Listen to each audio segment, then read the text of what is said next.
श्री राम। श्री महाराज जी प्रवचन हिंदी चलचित्र 31। नाम ही भगवान का अवतार है। आज के युग में नाम ही भगवान का अवतार है। भगवान ने गीता में कहा है कि मैं सज्जनों का रक्षण और दुर्जनों का विनाश करने के लिए ही अवतार लेता हूँ। इससे स्पष्ट है कि सज्जन और दुर्जन दोनों का अस्तित्व यहाँ है। दुर्जनों के द्वारा सज्जनों को पीड़ा देने में ही अवतार की उत्पत्ति है। यदि समाज का गंभीरता से निरीक्षण करेंगे तो यह स्पष्ट होगा कि जिन सज्जनों को पीड़ा होने पर अवतार लेना पड़ता वे सज्जन ही नहीं बचे हैं। तो अवतार किनके लिए और क्यों होगा? इसका मतलब यह नहीं कि अवतार होगा ही नहीं, लेकिन वास्तविकता क्या है इसकी जानकारी हमें मालूम होगी।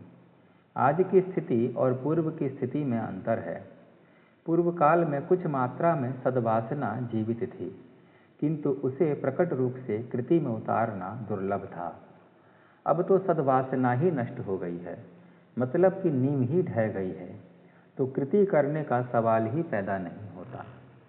पूर्व काल में सूक्ष्म रूप से क्यों न हो सद्वासना जीवित थी, किंतु स्थूल की प्रकट कृति मुश्किल थी।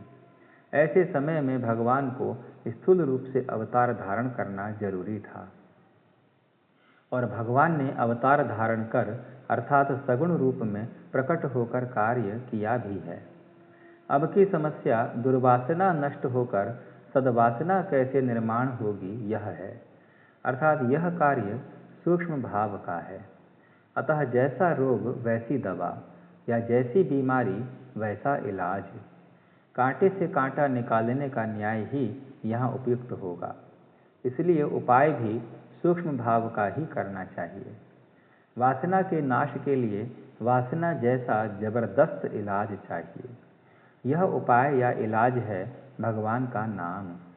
वर्तमान स्थिति से संघर्ष कर कोई रास्ता खोल सकता है तो वह केवल अवतार ही होगा, और वह अवतार है नाम।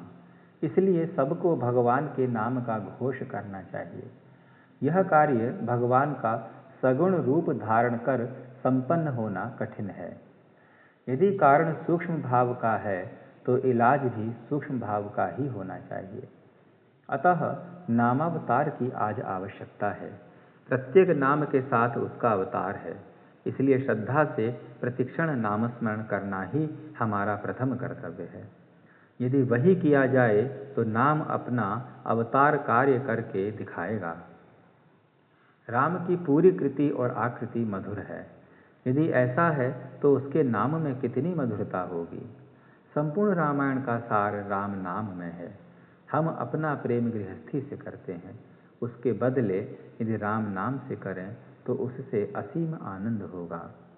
यदि मन को राम नाम का चस्का लग गया और उसी के प्रेम में मन रंग गया तो मानो जीवन या जन्म सफल हो गया।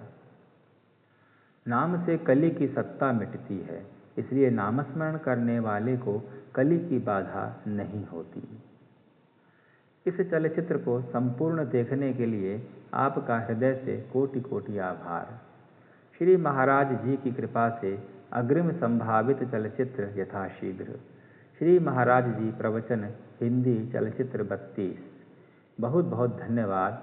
श्री राम।